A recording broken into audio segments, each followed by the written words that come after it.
even some people efucha na House of Rep today ma ụmụ ya niile bụ ndị na-enwere ihe ama about their community ijebe iji represent obodo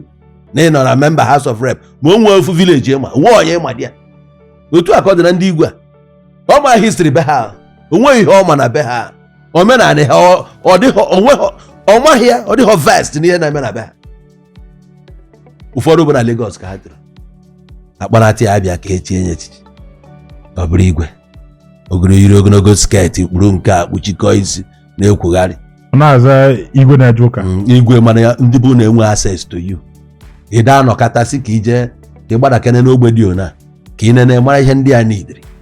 eme ama mmiri ọ na-agbagbu ndị a ma ha nidiri gota ebe a skuulu ọ kwesịkwara skuulu kwesịrị ịdị ebe a ọ gị nwa bụ Igwe bụ nọmba 1 n'obodo a onwe ndị ọ bụ godu na onwe chọọchị efuru na chọọchị a na ndị ma na ọdị ha na ọda na ya alụzie lụzie skuulu anaghị alụzie afịa ndị dị na be unu ọ bụ niile idiri ka edozie ya ya nwee ife na attract n'obodo unu a na ya ka eji chie gị Igwe but them all those things ọ Lagos ka ibi Abuja ka ịma ebu Igwe ofu jeep ị na-ekwogharị na ụwa ebe ahụ uru ị nara n'iyi nweta sochi Igwe ọ so na fi nke a na-eme na my king nweta ụdị mmadụ ga-akpa nga eze my king ọ bụrụ ụdị ya ana m eche ka eme ya my princess my prince ka ị kwụsị m n'ụzọ si na ebu prince ma ike ya mma otu o si eme na film si gị come back ya ọ na ịma na prince dị ya ọnụ a iji wee kwu prince mma mmaja gị ọnụ a ala na-agba gị o nwere ịma n'obodo a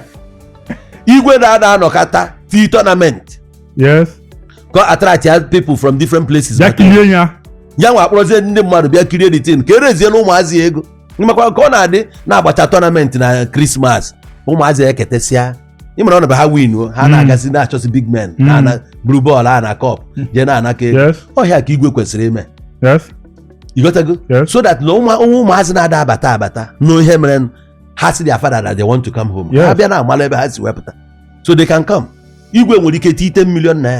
kpọọ youth nọ na be ha sisi tiri ego ya chọrọ na this year tournament na $20 million ka ọ chọrọ ka ụmụazị a kee ifu ndị ya sọpọtụ Igwe ụmụazị a na-abịa iti quiz ụmụazị a na-ama anyị chọrọ ịma ihe dị ona n'obodo anyị ụmụazị amarasịa ya ha were amala Igwe ọhịa Igwe kwesịrị na-eme Igwe na-alụta abịa na-achụgharị ụmụ nwaanyị ajadu ọla ka mkpi ọrasị ebe a na-ekwugharị maka ebiri ya jeep arụrụ ana dị iche iche onwe ha napụtara na oje nwa ya aka